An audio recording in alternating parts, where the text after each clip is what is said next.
All right.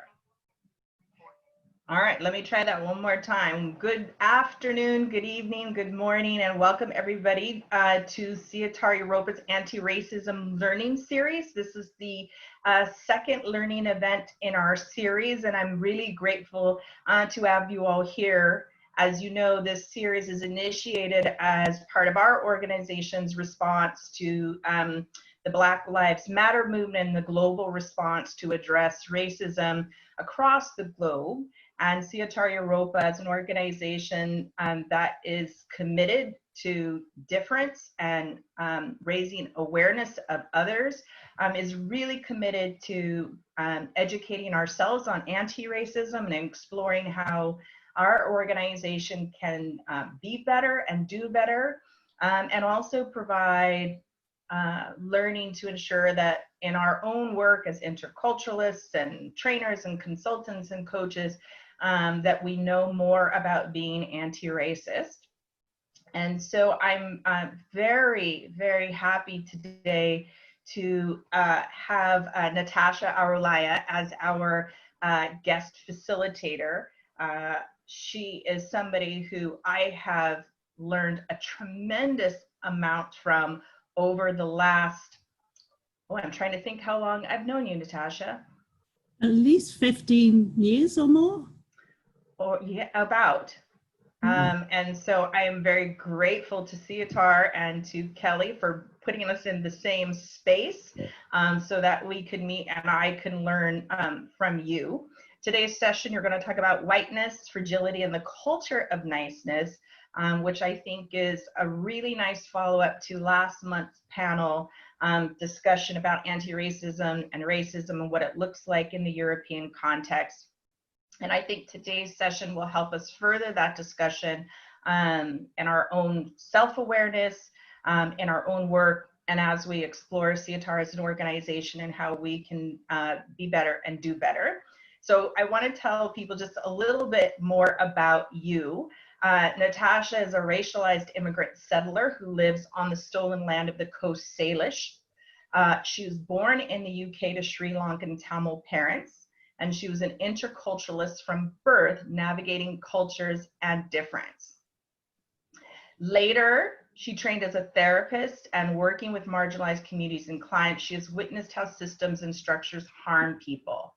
This led to working with organizations as a facilitator, as a consultant, educator, and coach, specializing in justice, equity, and inclusion, also known as JEDI, decolonizing and transformative change. With over 25 years of international experience, her work has included a government initiative facilitating community dialogues on racism around the province of British Columbia as part of an anti-hate crime strategy. You have appeared on CBC, Global TV, and in the media on hate crime, systemic racism, and the police, bystander roles, diversity, and inclusion. And you have also been a keynote speaker. She's been a keynote speaker who's spoken on a variety of JEDI issues. Again, that's justice, equity, diversity, and inclusion, including a dialogue with Robin DiAngelo in 2019, talking about white fragility, with whom she has co-facilitated racial equity retreats in Seattle, Washington. Natasha is also a longtime member of SIETAR and a past president of SIETAR BC, and is still active in the global SIETAR network, regularly presenting at our conferences. We were very happy to have you at the SIETAR Europa Congress in here last year in Belgium, and hope to see you at our future events. So I'm going to turn it over to you. And I think you're going to share your screen. And if I could just ask everybody else to turn your camera off as we all get started, there'll be lots of time for engagements and Q&A. If you have questions throughout the session, please feel free to put them in the chat and I will capture them. You can put them in the open chat or send them to me directly. And I will be sure to include that. So again, if everybody could please turn their camera off, and Natasha is going to share her screen. Actually, before I do that, we're going to do a quick poll tomorrow. That's right. Okay. So good morning, good afternoon, good evening, everyone. It's a real pleasure to be here. I see some familiar faces and names there, so excited to be with you all. And before I get into the sort of presentation piece, we just wanted to get a bit of an idea of who's here with us. So we've got a little poll that we wanted to kick us off with.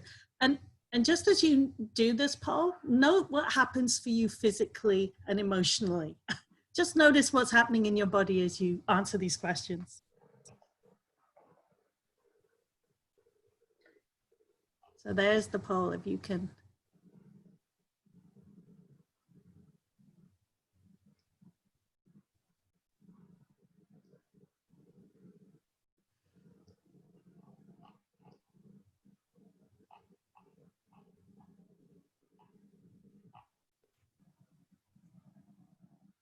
Just give it a couple more minutes to see.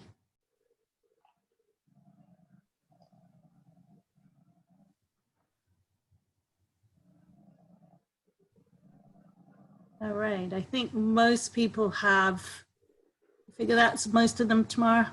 Yeah, we're just about at everyone. All right, so I will end the poll. Yeah. And I'll share the results with everyone.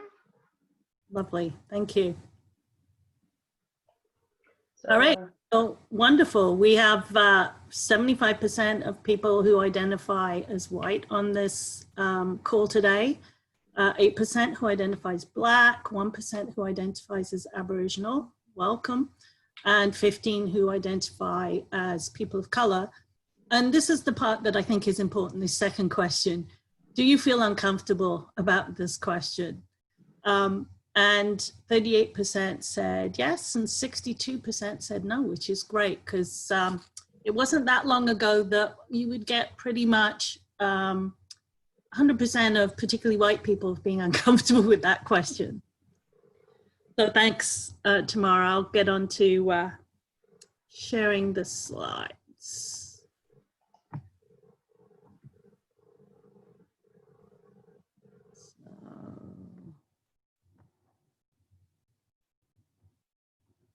Why am I not seeing my PowerPoint slide here?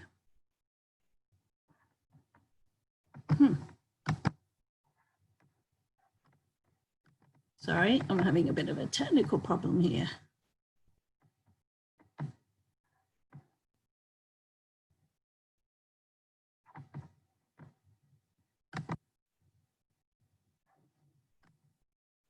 Oh, there we go. Too many windows open. All right. So what we wanted to do today is, sorry, let me do that as a slideshow, is to really frame a little bit about the conversation around some of the basics, the language that you've been hearing, and I think came up as well last time in the conversation. So we wanted to share a little bit about language and some of the things that within anti-racism we use very commonly. But maybe in the intercultural field is not as often recognized, or people are not as comfortable using because it's not language that they, that we tend to use in the intercultural field. So the first and obvious definition is race. And, we have known race. It was originally sort of European naturalists that were traveling around and exploring in the 1400s that started to refer to groups of people by both physical and social characteristics and definitions. But then it became a biological construct by the 17th century and was really starting to look at just the phenotypes, this notion of phenotypes, and particularly these 3 phenotypes. And that was something that was very much part of the colonial expansion of Europe. It was particularly encouraged as Europe was expanding and engaging in the slave trade. And I just want to note here that just about every European country was engaged in slavery. The profits, the wealth of European nations was absolutely engaged in colonialism and slavery in particular. And so this notion of race and really emphasizing the phenotypes and sort of this hierarchy of races was in part to justify this expansion, this treatment, and particularly the enslavement of Black and brown people, right? But as we know now, there's been a lot of pushback with genotyping and all the biological research. We know that this myth that we are physiologically, and biologically different is actually false, that we have more similarity and the differences are actually infinitesimal and not really important. So this notion of biology as race as a biological construct has been really debunked. However, the impacts of having that racial hierarchy created for centuries has left a long legacy, and so what we talk about now is race as a social construct. Race is the social construct, socially constructed phenomenon based on the erroneous assumption of physical differences such as skin color, hair color, and texture, and facial, and features that are unrelated to intellectual, moral, or cultural superiority. The concept of race, as we know, has no biological reality, and as such has no meaning independent of its social definitions. And this comes from Henry and Taylor. So we have this originally biological construct that has now become a social construct, and it impacts people's experience. So if we have an ideology of racial phenotypes, and we're classifying people based on things like skin color and hair, etc., then by definition, we're calling ourselves, white people are referring to themselves as white. So this notion that, that in conversations around racism, what you often hear is white people saying, I'm not white, is kind of, it doesn't make logical sense if you think about this history of how race came to be and how race was always defined as in comparison to whiteness, to white Europeans, to that as the center and the norm that was being compared. So by definition, if you are also saying that Black people, people of color are less than and are inferior, then by definition, the default is that therefore white is superior. And so that's the notion of white supremacy, the idea or ideology that white people, the beliefs, the ideas, the thoughts and actions of white people are superior to people of color and their ideas, thoughts, beliefs, and actions. So as I'm saying this, I just want you to notice how that sits, how you feel about that. And in particular, if anything is coming up around, this is language that is very American, very US or North American, because I want to be clear about the notion that white supremacy is a global issue. It's not just an American issue. It is, if you think again about this notion of race being started in Europe and spreading out as a result of colonial and empire building, and this notion of supremacy that was part of that, then absolutely this is a global issue and it's not just the US. Sure, it is nuanced, it is contextual, it shows up differently in different contexts, but the notion of white supremacy is still very much an issue that is experienced globally.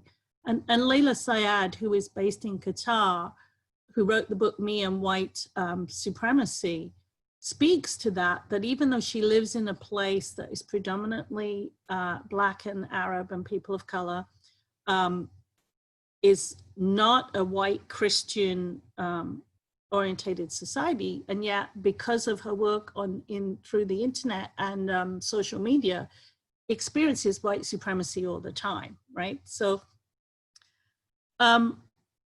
and I think that the other thing, you know, to just note at this point is that, as we've seen after George Floyd's brutal murder, is that the global response was not just about making comments around racism in the USA. It was Black people and people of color everywhere in the world, and in Europe in particular, who were also speaking to their own experiences of racism.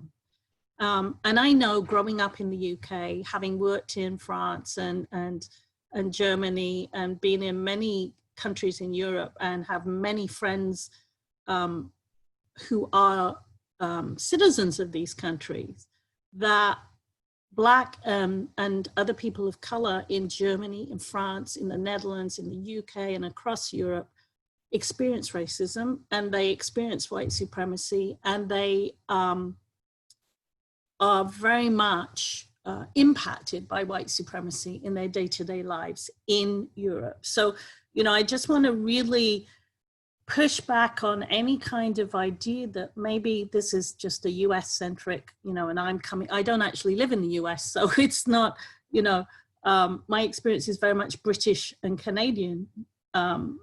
And yet this notion of white supremacy is absolutely in both those contexts that I've lived in.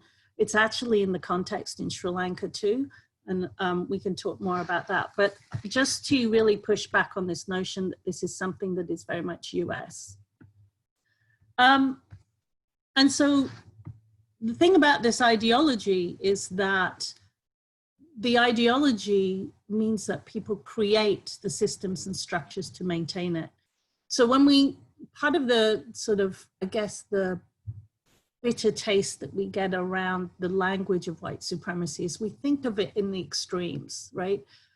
We tend to associate it with the Ku Klux Klan, neo-Nazi groups, white supremacy groups, etc. And yet white supremacy is ever present in our institutional and cultural assumptions that assign value, morality, goodness, and the humanity to white groups while casting people and communities of color as worthless, immoral, bad, inhuman, and undeserving. Now, I know that language sounds kind of harsh, and of course, we'll talk a little bit more about that in terms of the response, because I'm sure some of you are thinking, well, I don't think that about people of color. But it is that ideology that is so rooted in that original phenotyping that has been so embedded in our DNA, and the bias that shows up in us as individuals, but into our systems and structures. And so, drawing from critical race theory, the term white supremacy also refers to the political and socioeconomic system where white people enjoy structural advantage and rights that other racial and ethnic groups do not, both at the collective and at the individual level. So if you have a belief system that you are superior, it's going to inform the systems and structures you create. And that is the legacy of colonialism. And you just have to think about that in terms of what languages are spoken, what are the dominant languages spoken throughout the world. And actually right now, I mean, they are European-based languages, right? So all these places in the world that Europeans went and colonized, they took their language, they took their religion, their education systems, political systems, etc. So that is part of the institutionalizing of white supremacy. We got a great question, Natasha, that someone asked, what about the perspective from China and Northern Asia? So how does this show up in those cultural contexts? So there's a great map that shows the colonization of the world. And I think there's only 5 countries in the world that have never been colonized or had some sort of influence. And so even China in its history has had, well, the British were involved and there for a while, right? The French have been there. So it's not that they have had no influence, but of course, their current history, and particularly after the Cultural Revolution and the, you know, and the pushing out and their isolationist sort of practices, means that they have kind of pushed away Western ideology, right? And did you say it was India, the other one?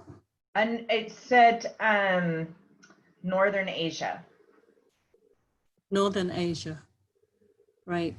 And I wonder just if for context for people, is that sometimes this shows up as colorism, right? So when we look at countries where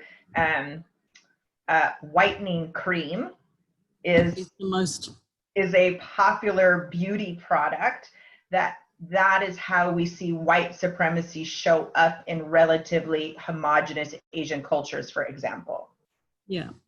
Yeah, I mean, shadeism absolutely is one of the ways in which we've internalized white supremacy in many countries of color. It's also complex because shadeism is also linked to classism because it's about being poor and working out in the field. So, but absolutely the surgeries, the whitening, the bleaching agents in lightening and whitening creams is one of the most globally lucrative products because so many places and countries use it, including South Asia and India in particular. So it does show up. And I think the other thing, I mean, I am not an expert on China. I'm not going to claim to be. But I think that this is the thing that I find really interesting is we're talking about our history as Europeans. We're talking about the impacts of what's happening in our own countries right now in racism. And we quickly point to, well, what about over there? We have a really hard time staying focused with what's happening here. And I think that's the question is why? Why do we have to look over there if we know that there are issues and problems here in our own countries, in our own communities? Why are we so uncomfortable at talking at that, right? Because that's the work that we need to be doing. So, I'm sure there are places in the world where white supremacy may not be as prevalent, but some form of supremacy is. We have these power dynamics that show up everywhere in the world. And for sure, it shows up in subtle ways. Even just the aspiring to, like capitalism is part of white supremacy.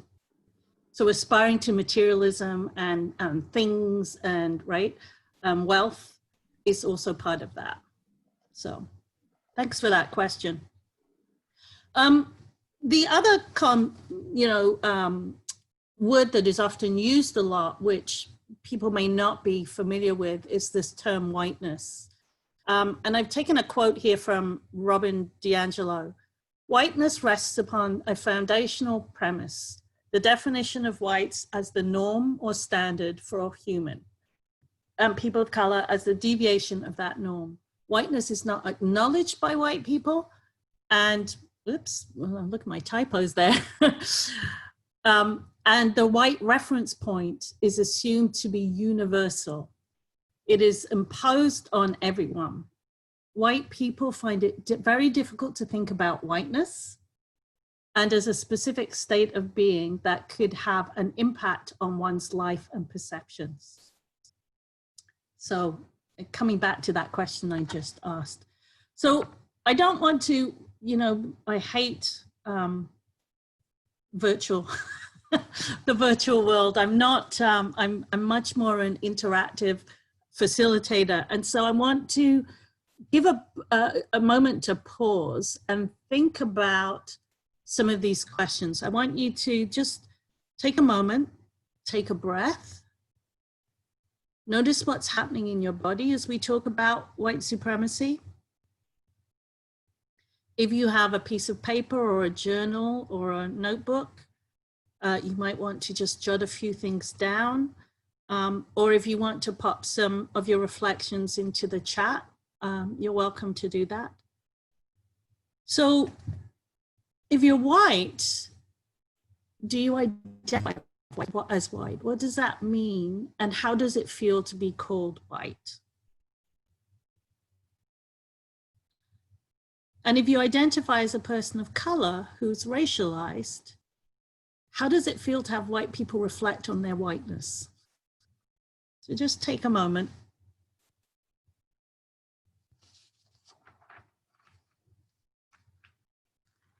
I don't know if there's anything coming up in the chat there, Tamara. Not yet. Okay.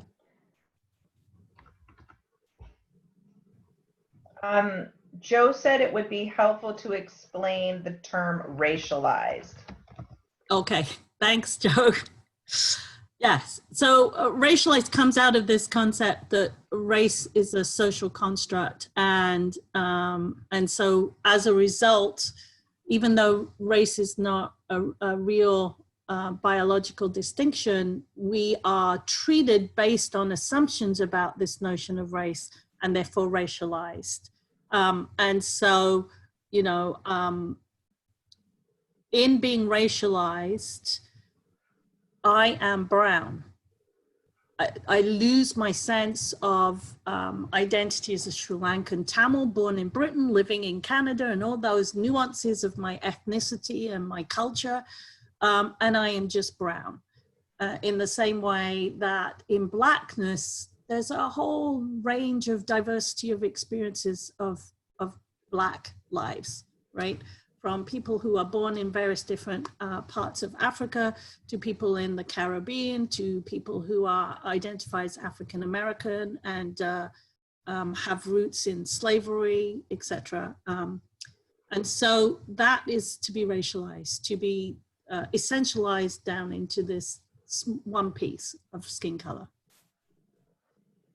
So we have some comments coming in. Mm-hmm. And a few questions. Sangeeta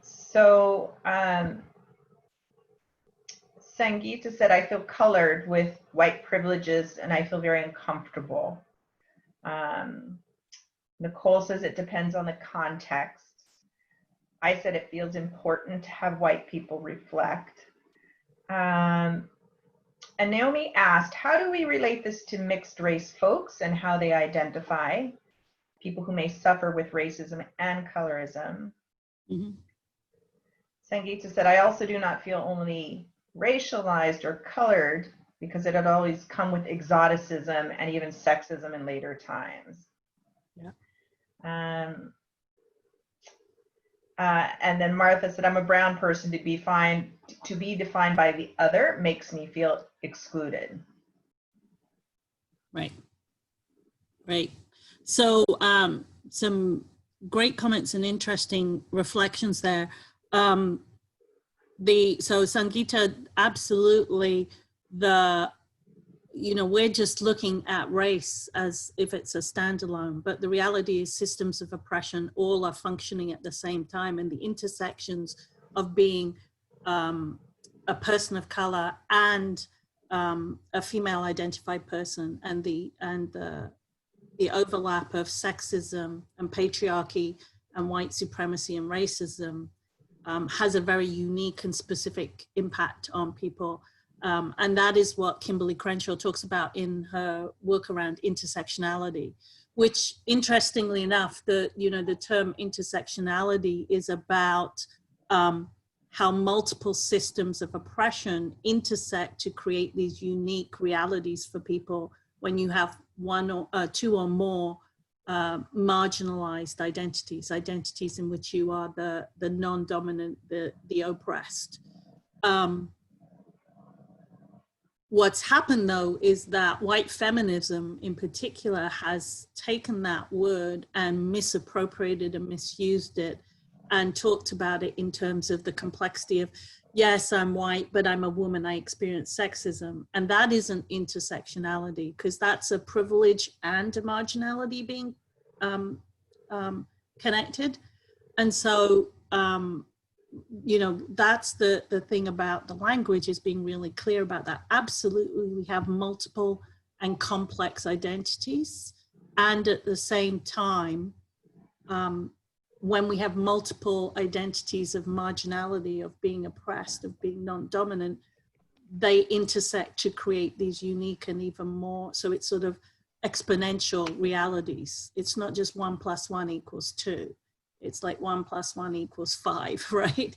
And then the comment Naomi made about bi and multiracial people is complex again. I have three children who are, and I say read as, not pass as white, because they aren't doing anything intentionally to be seen as white. They don't want to be seen as white because they want to be seen as biracial. But they are often read as white. Other people assume they are just white and make racist comments, assuming that there's going to be white solidarity and white silence, all sorts of things like that. So it is very complex for people who have multiple racial identities and are seen as read as one or the other. But that's part of racism, is that simplification of not seeing the complexity of an identity.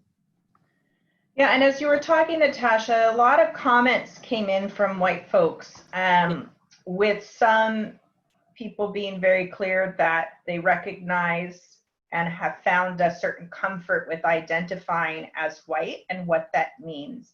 Yeah. And also some folks who are still feeling some discomfort around that process. And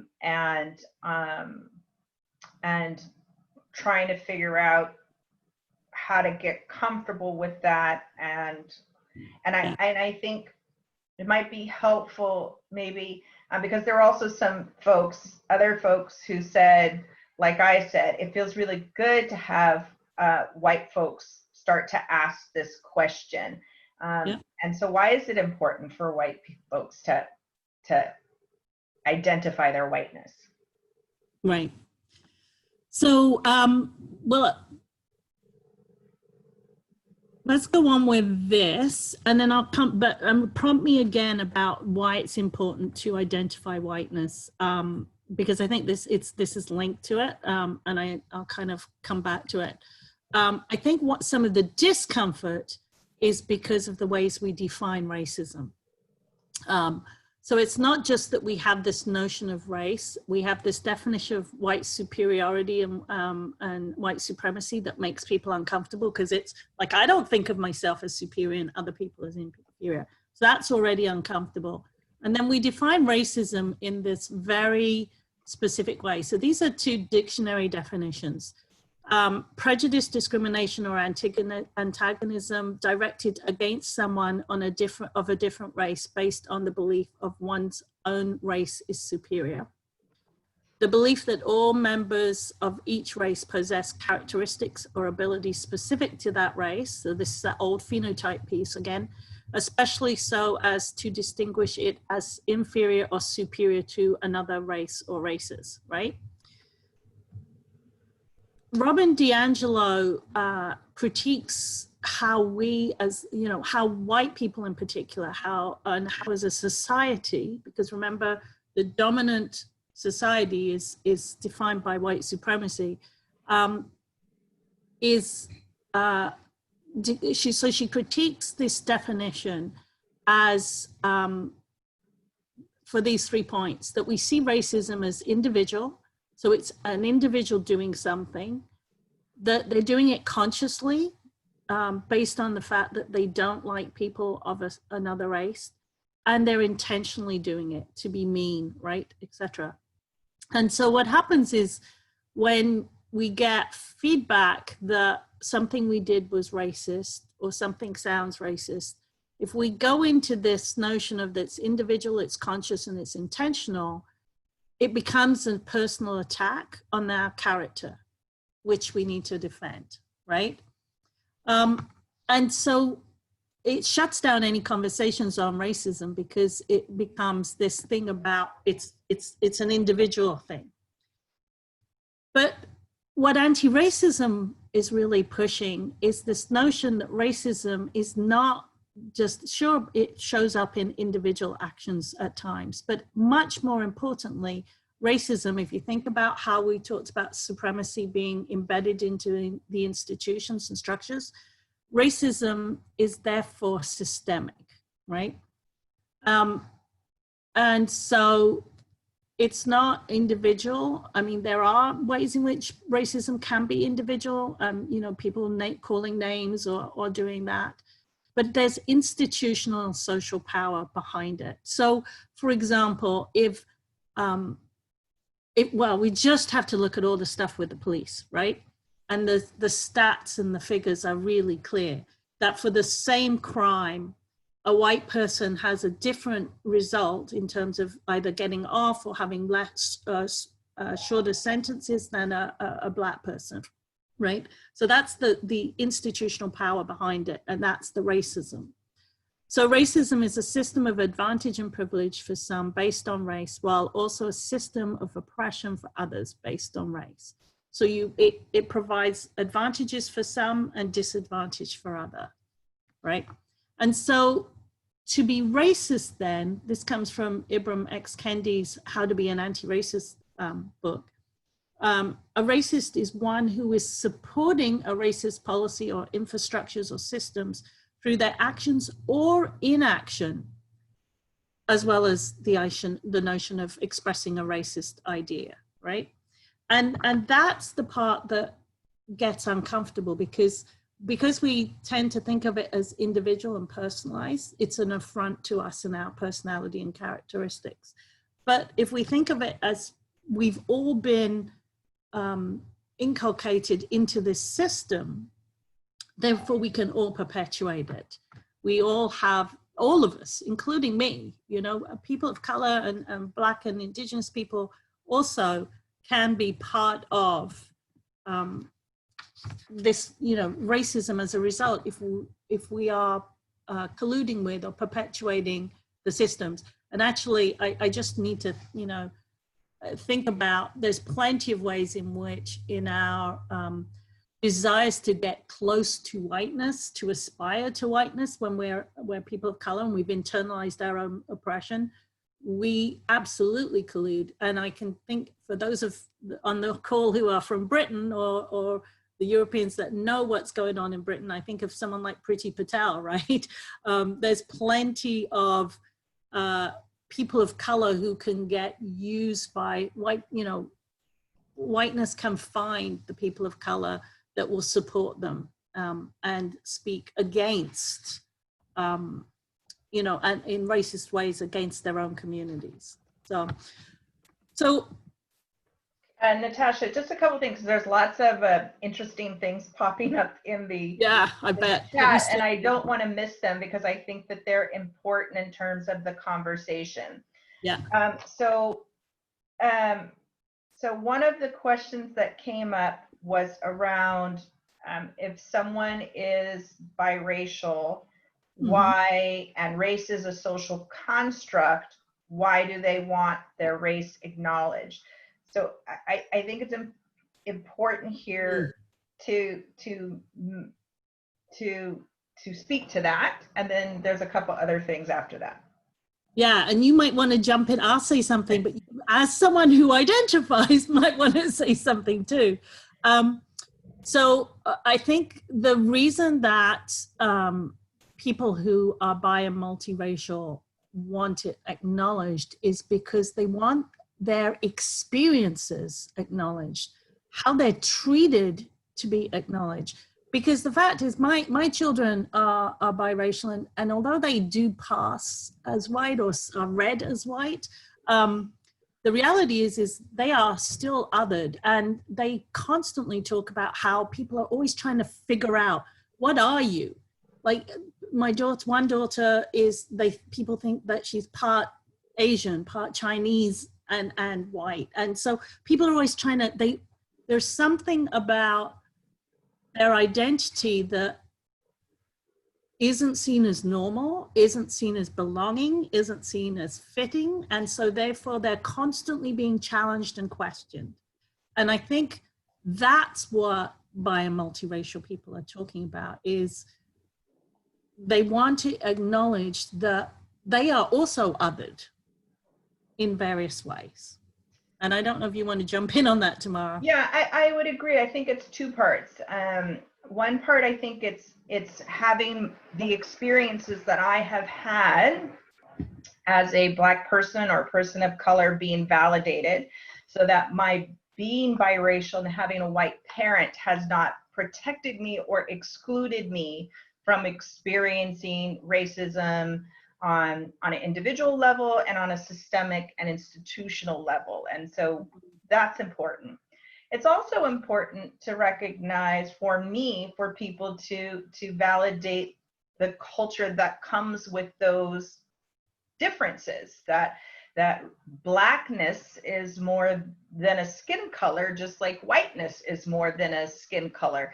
That you know, we're in the culture business, and so with Black US culture and Black European culture, there's a whole entire set of norms and values and beliefs and that come with that are important to recognize. And I know sometimes when we say race is a social construct, that people then want to believe then, okay, so race doesn't exist. But it goes back to the terminology that Joe asked to explain about being racialized. While race is a social construct, that construct exists, and race has played a very important part in how I've been defined by others and myself. So while the biology and those biological differences aren't real, the socialization of it is extremely real and important to be recognized. Yeah. And you know, and as you're saying that too, Tamara, I mean, I think, you know, one of the other things is that the racialization, because it narrows it down to this small piece, excludes all the other richness of our identities, and particularly the culture. So in my case, my kids, you know, no one ever guesses they're Sri Lankan and Tamil. They're all sorts of other things. They're Portuguese and they're Spanish and they're Mexican and they're whatever, but they're never, and they're very proud of their Sri Lankan Tamil heritage. And so that is also denied in this racialization of them, right? So yes, in the same way that white people say, but I'm not white, I'm you know, Jewish, or I'm Irish, or I'm white.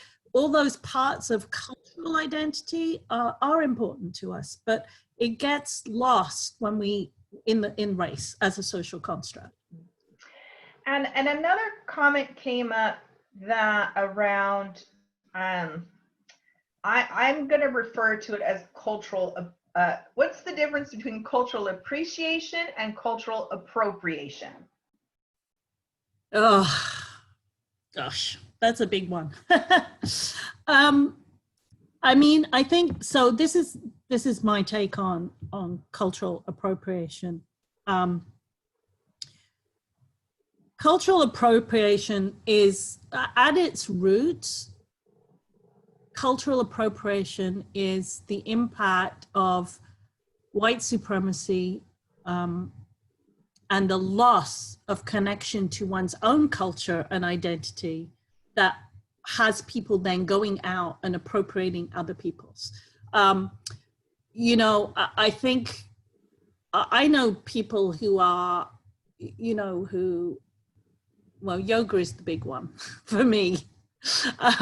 Yoga is, first of all, it's not an exercise regime, it's a spiritual practice. And it's something that I should have been taught at the hand, you know, sitting on the veranda with my grandparents and my parents, and as part of my family. It would have been part of a daily traditions and rituals and practices. And it's a way of being in the world. It's not just an exercise routine. Yeah. And now for me to get in touch with yoga, it's, you know, Lululemon clad, often thin white women, blonde haired, right? And it's been commodified, and it's been, so that to me is the appropriation, where not only is it taken because of a lack and the searching to fill voids, but it's then commodified, and it becomes a monetary gain. But the monetary gain isn't for the people from whom the culture came from, it's for white people. And you see that with Native Indian art here in North America, and, you know, dream catchers and all these kinds of things. You see that with djembe drums and all the drums from Africa, you know, all of these things. That to me is cultural appropriation. Appreciation would be where you appreciate it and make sure that the people who are profiting and benefiting from it are the people from whom those cultures came from. So you can learn to play the drum, but learn it from a drummer from Africa, right, who has African roots and history, and then don't go out and teach it yourself. Right? Yeah. I think it is often difficult for people to understand, and it is tricky, and particularly for intercultural folks who have lots of experience interacting and engaging with other cultures and learning to live and adjust in different cultures.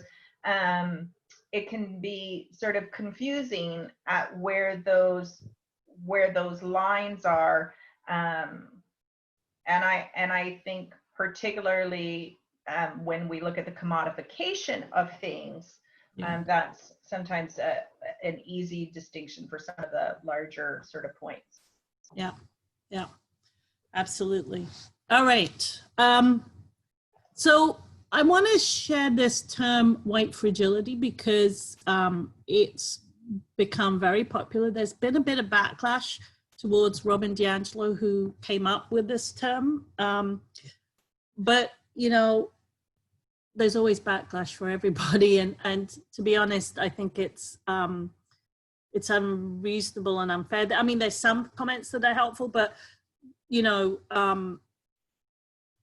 there is, sadly to say, there is a need for white people to step up and be accountable and do the work so that, you know, because Robin can reach audiences that I can't reach, for example.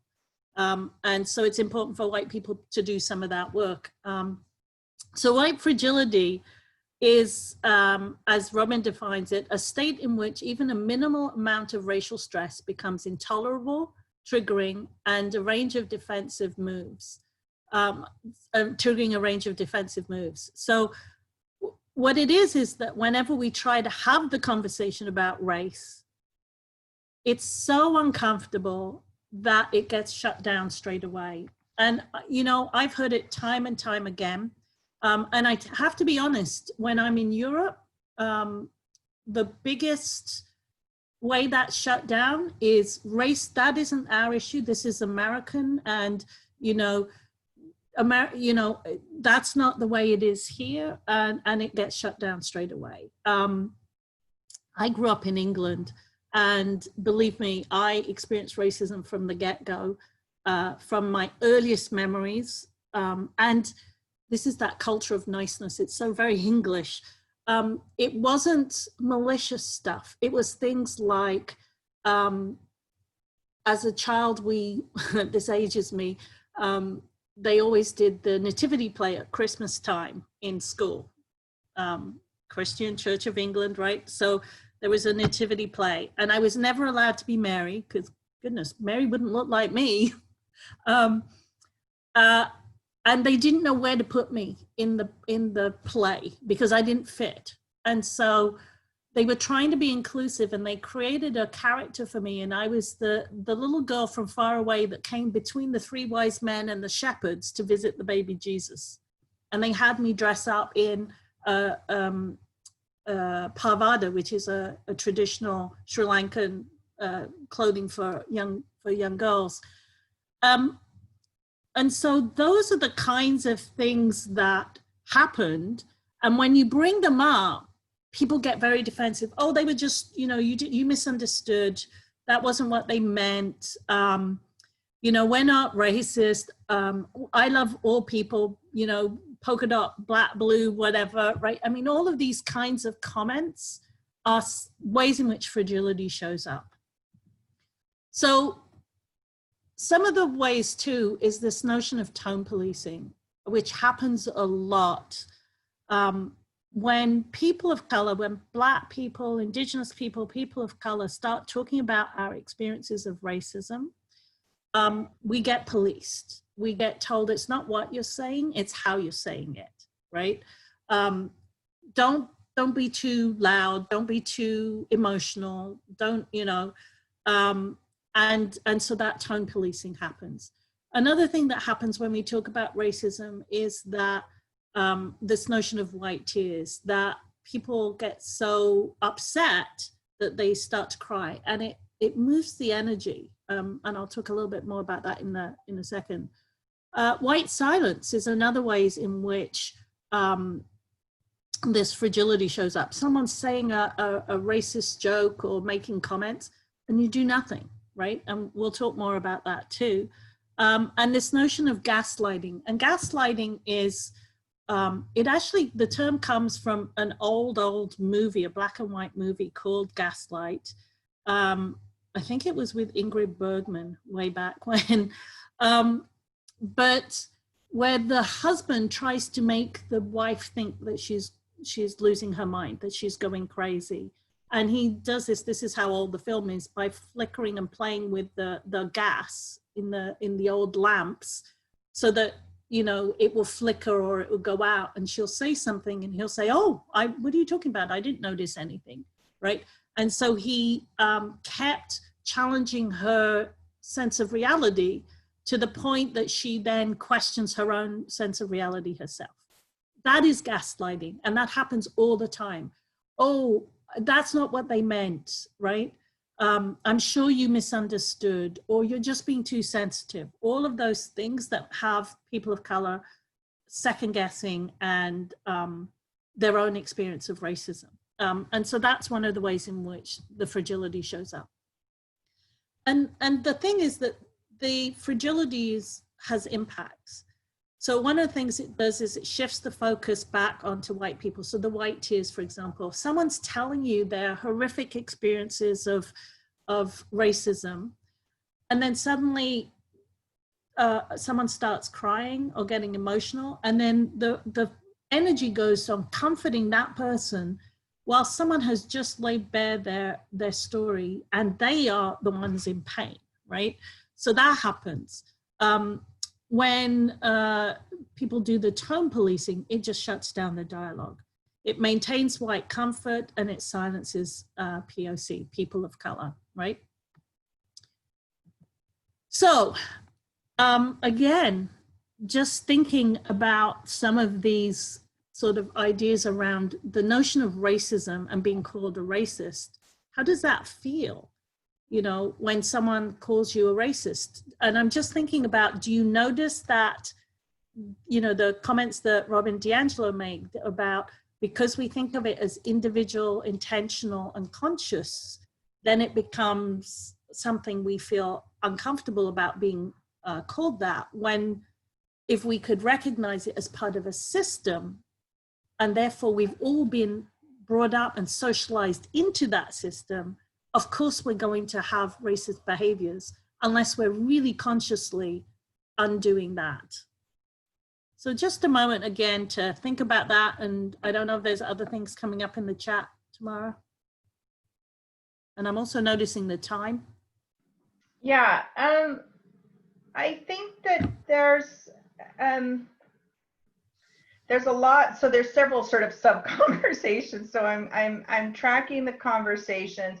And I think that what you shared is important and helps address that. So so I think there's some questions about you know, and I think this is a good for interculturalists, right? So by talking about whiteness and white people and talking about these things, how is that different from stereotyping or lumping people all together. Right. So, so the difference for me is that by talking about race, by acknowledging that we live in a society where there's inequity, and all of our cultures and societies have those inequities in slightly different ways for sure, but that they're there. And those inequities, particularly around race, are based on long historical roots.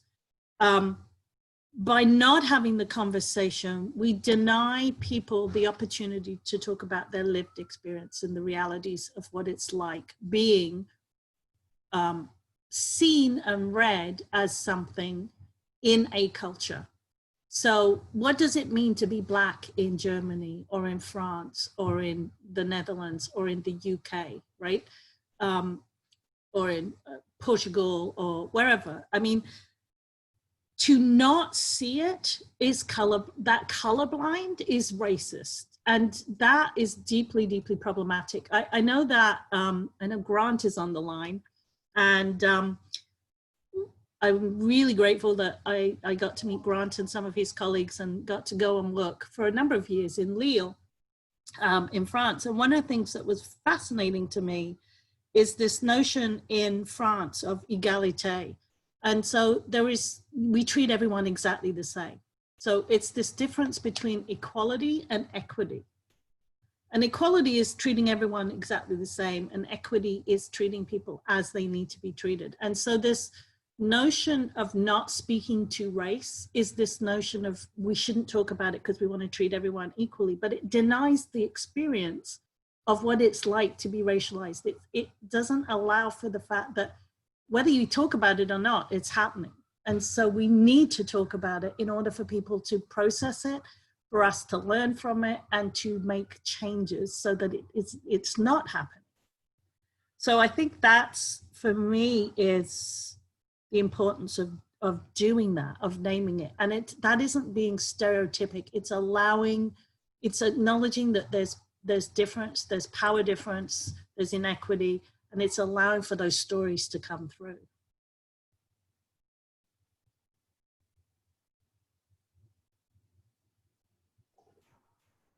Okay, good.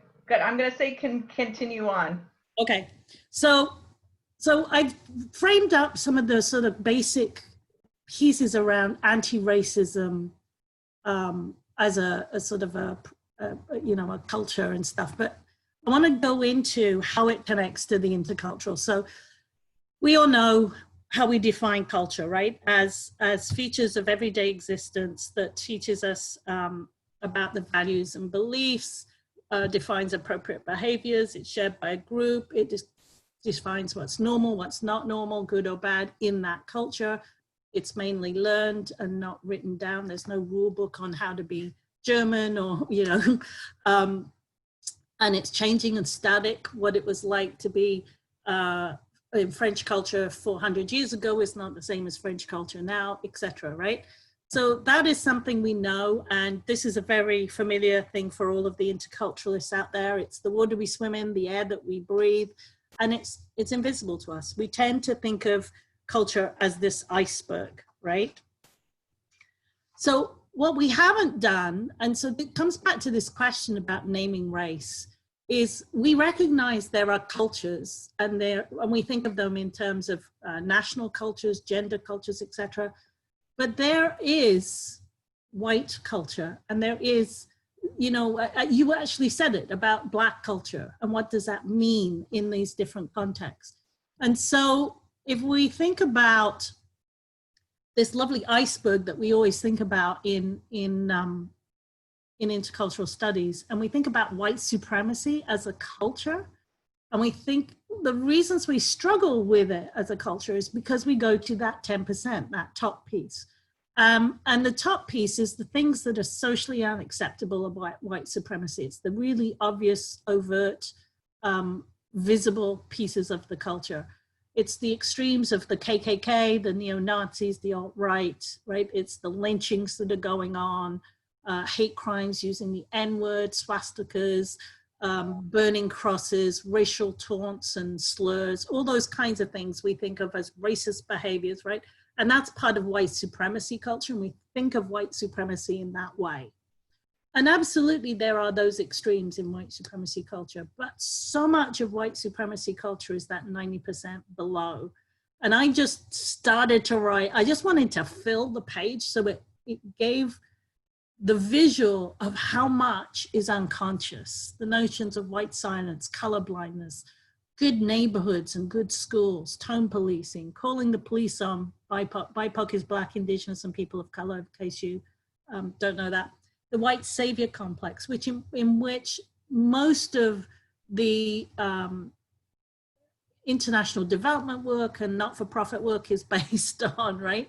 Eurocentric curriculum, not believing the experience of BIPOC people, hiring discrimination, over-incarceration, poor school success, inequitable health outcomes, like all of these things. I just want to kind of notice racial profiling, microaggressions, denial that racism exists, all lives matter, tokenism, gaslighting, the myth of meritocracy, bias in banking, anti-immigration policies, focus on intent, not impact, denial of white privilege, prioritizing white voices as experts, Halloween costumes that are from cultures of, of BIPOC cultures, cultural appropriation, which we just spoke about. All of this is under that iceberg, right? And we know this as interculturalists. And so I wanted to share this work by Tamara Thorpe and Kenneth Jones, because I think it's really helpful in some of the discomfort we feel about naming white supremacy. If we think about it, a culture, what are the components of that culture that are operating? And Tamara Thorpe and Kenneth Jones came up with these components of white supremacy culture: individualism, perfectionism, objectivity, the right to comfort, defensiveness, paternalism, sense of urgency, quality over quantity, quantity over quality, sorry, worship of the written word, only one right way, either or thinking, power hoarding, fear of open conflict, and progress is bigger and more. And we can give the reference for that later on. But I think that when we think about that, it's really important. So if you think about, actually I'm going to skip that. So I wanted to slow it down a little bit and just look at a couple of them in particular to just sort of unpack that. So as I'm going through, just think about it in terms of how do you see this in your own life, and how do you see this in SIETAR and in the intercultural field? So things like,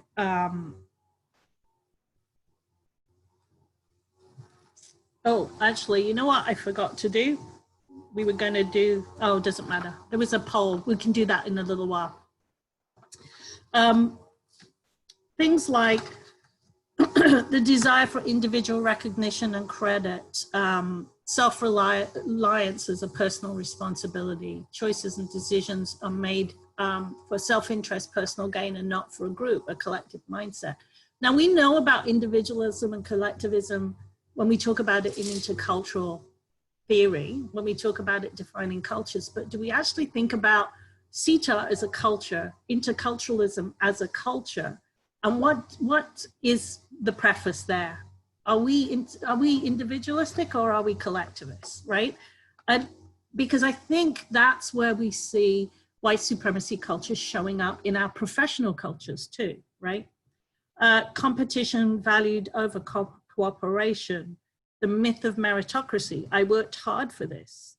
If you work hard, anyone can achieve great things, right? So those are some of the things around individuality and this individualism that shows up in white supremacy culture. But it also shows up in many other cultures, not just white supremacy. But you can see how they start to kind of get informed by each other. And the term white exceptionalism, I think, comes from this. You know, it's linked to this notion of individualism. So white exceptionalism is the belief that you as a person holding privilege are exempt from the effects, the benefits, and the conditions of white supremacy.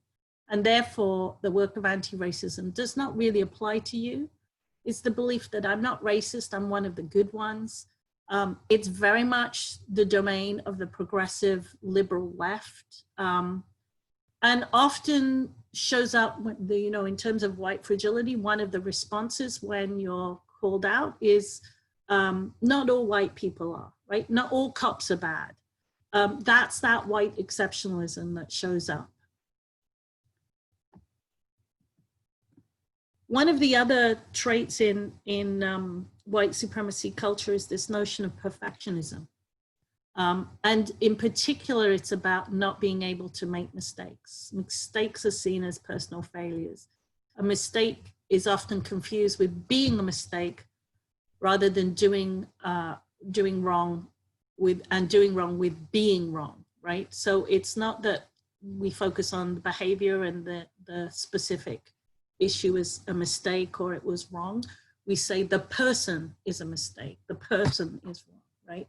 That's what happens in sort of psychologically for people in this perfectionist mindset. Little appreciation is given, and if it is given, it's usually given to the people who always get the credit anyway. Just think about this in workplaces and in organizations and in the field, in the intercultural field. Who do we hold up, right? It's more common to point out inadequacies, and often that's done behind people's backs, not directly. There's little or no culture of reflection and learning. So learning from our mistakes, it tends to be a shame culture. You should have already mastered this, so that perpetuates the fear of making a mistake. And it's not safe to admit you don't know. Think about how this shows up in leadership, right?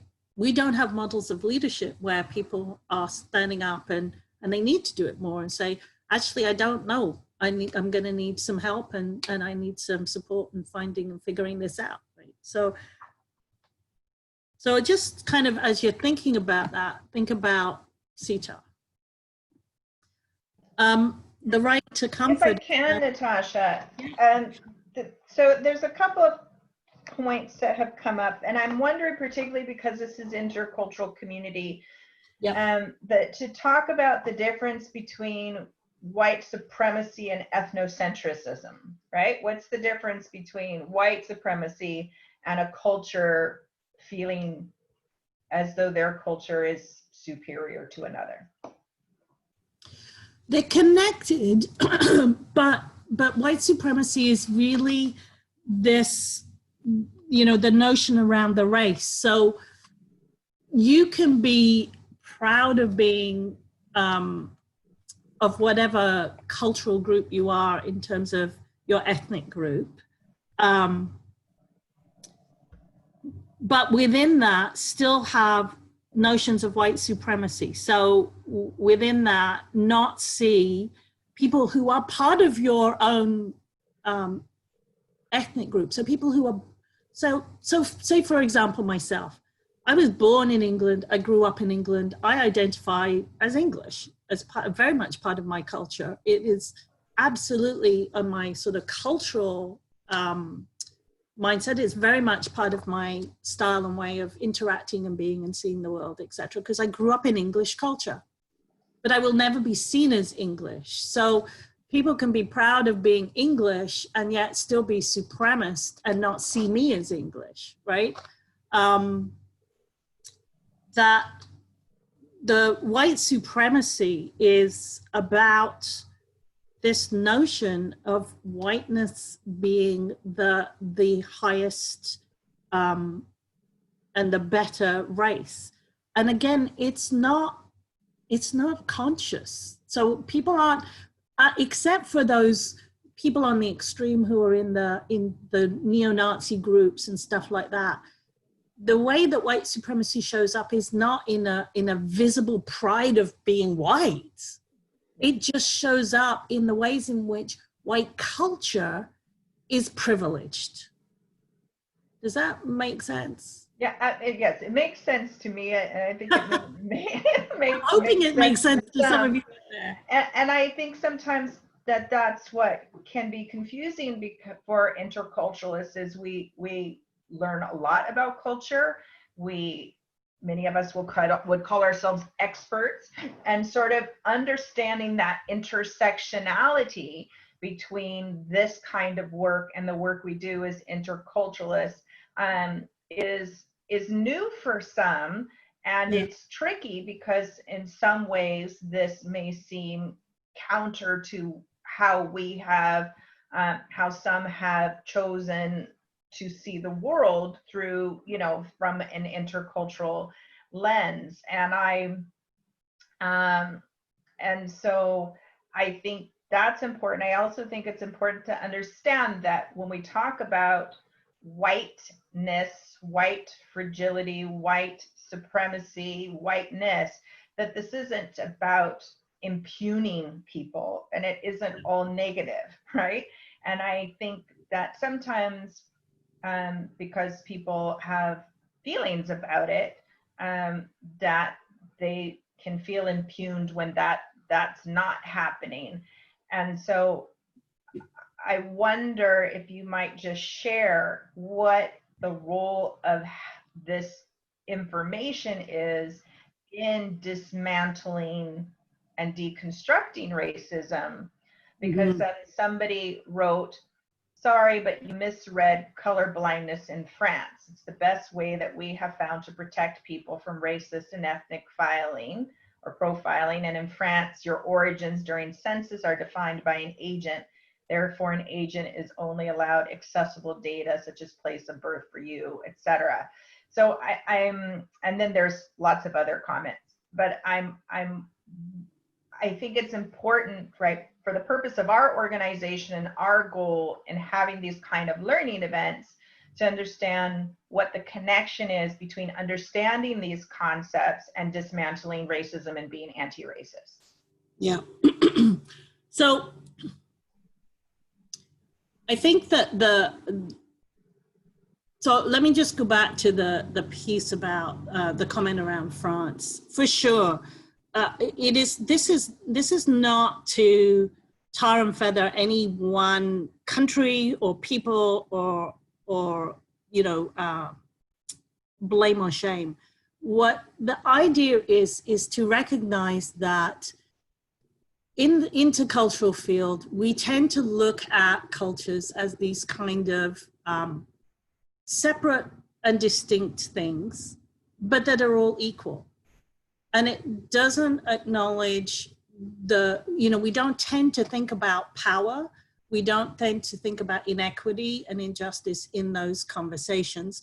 And within that too, some of the diversity within cultures. So for example, again, coming back to, the comment around France, absolutely there are ways in which in our systems and structures, taking labels and stuff out can be helpful, but it also is helpful to actually document and keep data to notice what the patterns and trends are.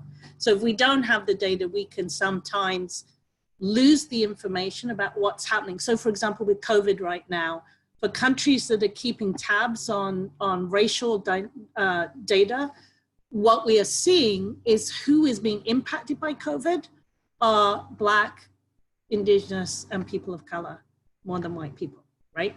But if you don't have that data, you can't see that picture, right? So there are times when it is absolutely important to collect data, and there's times when absolutely you shouldn't. Hiring, jobs and stuff, it adds to the potential for bias. So I can see that. But what I wanted, the comment I made about France was because that's what I was hearing from French people who were racialized. Black, North African, and other people of color who were French, have born there, been grown up there, spent many generations there, but don't feel they are seen as French because of the racism they experienced, right? And part of that is because of this notion of the concept of egalite, that we don't see race, right? And so it's, you know, it's nuanced, it's complex. And so I think it's important to really understand that in the intercultural field, us not seeing that race is an experience within cultures is a failure to actually understand the complexity of those cultures. So we got a comment here from Deepak. I won't read the whole thing, but ultimately the question is, how do you think we could respond, or he specifically, to the delegitimization from people who profess to be anti-racist, right? So people who don't want to have this conversation, people who, you know, and I think it speaks to this right to comfort, right? Where these are uncomfortable, difficult conversations, right? And for many who are having these conversations for the first time, I understand they're difficult. I was 6 the first time I had to ask my mother, what does it mean when someone calls me the N-word, right? And that was a difficult conversation for me and for my mother because I was 6 years old. So how does right to comfort fit into this, and how do we help people along in having these conversations? Yeah, it's a challenging one. I mean, I think right now we're at a time in the world where things are being shaken up. And what's interesting is it's not just individuals, it's now organizations are being held to account, right? Companies. And so and professions. And so if we aren't willing to have that conversation, the potential is for us to be left behind, because this conversation is going to happen.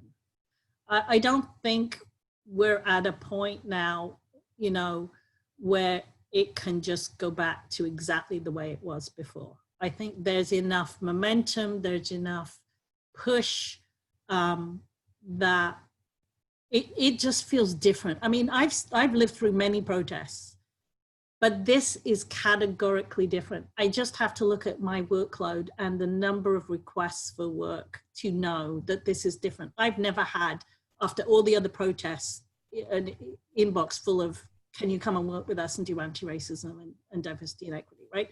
So I think this is different, and so if you want to be part of the conversation and the move forward, you need to find a way to do the work of dealing with the discomfort. And I think the intercultural field, and this is really important to me because there's a couple of things. When I first came into the intercultural field, and it's happened just about every conference, it amazes me that we're talking about global cultures, and I go into conferences and it's predominantly white. How can we be talking about global cultures and be predominantly white? That is the white as expert. That's part of white supremacy, right? And so I think there's fundamentally a disconnect there around that. And what I've noticed too is that many people, because the intercultural field is maybe not as recognized in business, etc., it's not, you know, we're a small professional community. I've noticed a number of interculturalists now calling themselves diversity and equity, or diversity and inclusion experts too, and moving into that and kind of bridging that, but without any of this background around anti-oppression, anti-racism, critical thinking. And I think that's deeply problematic. And that's, people are going to get pushback if they're not going to address power, if they're not going to address oppression and systems of oppression in their work, they're going to experience pushback from other professionals in the field and from clients. So I think it's important, and I think because the intercultural field and the DEI field have so much potential for overlap, it does make sense to start looking at this. Yeah, thank you for that. I think that is important. I think one of the things I share with organizations all the time, that a bad D&I training is worse than no D&I training, right? And I think, you know, that there is still a lot for all of us to learn, and as we grapple with this intersectionality, that recognizing where each of us need to grow, and then where as an organization we need to grow, and that's part of us wanting to do better and have these conversations. We have about 5 minutes left, so I want you to take us where you want us to go. Well, you know what, I'm gonna, well, hold on, I'll do this one quick slide. This notion of white silence, there's some great little YouTube videos and stuff, but it is the fact, and this is what I think is different now. Up until now, the white community at large has been pretty silent around racism. And what we're seeing now is a response by many white people to say racism is not okay, and they're actually getting up, going out and protesting and doing that. But the white silence is when we do nothing, the bystander that does nothing. And what happens is, in that silence, we form solidarity with white people and whiteness and white supremacy, and we maintain our privilege through it. Because when we risk calling people out, we also risk losing our social capital. So, all right, these are other, oh, actually, I will speak to one quickly here, because this is something that's happening right now. With this current climate, this sense of urgency that's happening is really quite profound. And what's happening is, in this sense of urgency, people are still perpetuating white supremacy in the request to try and do anti-racism. And so what's happening is that, you know, many of us practitioners are people of color. We're Black and Indigenous and people of color doing this anti-racism work. And we're getting asked requests from predominantly white leadership in organizations, because that's where most of the power is, to come in and do anti-racism work.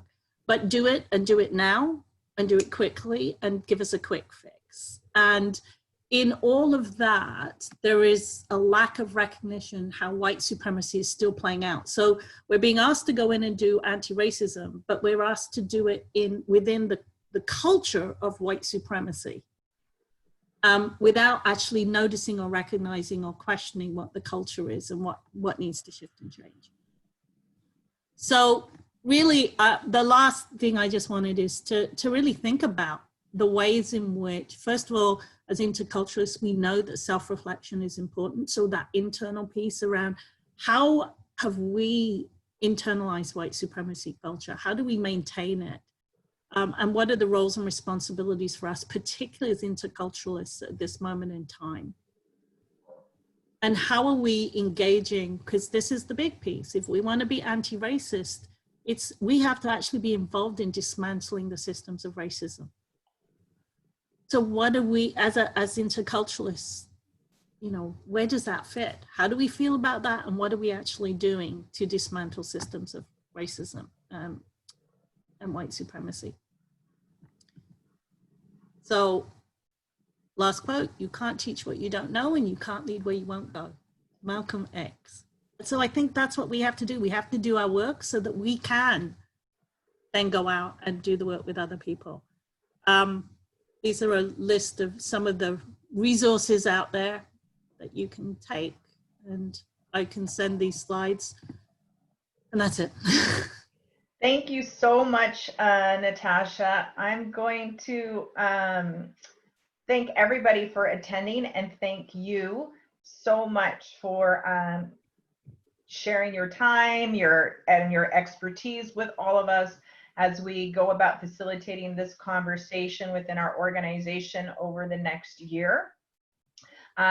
Lots of great comments, and I will try to make sure that some of the resources here that were shared in the chat get carried over to the YouTube, where the recording of this will be shared. What I will do for the purpose of the dynamic group that's here is I'm going to stop the recording and thank everybody for being here.